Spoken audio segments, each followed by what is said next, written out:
چھوٹے چھوٹے گاؤں کی بات بھی آپ کو بتاتا ہوں کہ اگر مسلمانوں کی آبادی 2-4 ہزار کی بھی ہے تو سودی قرضہ وہاں بھی ہے۔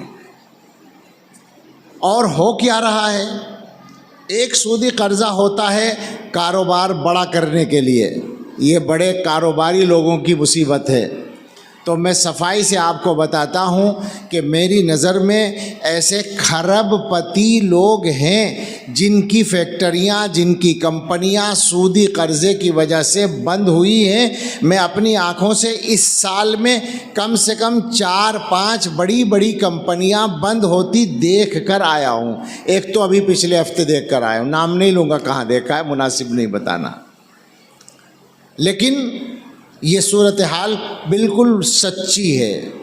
اور دوسری مصیبت یہ ہے کہ پہلے تو بڑے کاموں کے لیے سودی قرضے لیے جاتے تھے، آج کے حالات میں گھروں کا خرچہ چلانے کے لیے سودی قرضہ لیا جا رہا ہے۔ پورے ملک میں اکثر علاقوں میں سوسائٹیاں بنی ہوئی ہیں، دفتر کھول رکھے ہیں قرضہ دینے کے نام پر۔ وہ عورتوں کو عام طور سے ممبر بناتے ہیں، اس علاقے میں بھی ہوں گے، مجھے یقین ہے، بغیر پوچھے کہہ رہا ہوں کہ ہوں گے، اور وہ 10,000 روپے ایک مہینے میں قرضہ دیں گے، 12,000 واپس لیں گے، اور اتنے بڑے مجمع کے سامنے کہتے ہوئے شرم آئے گی، لیکن آج کل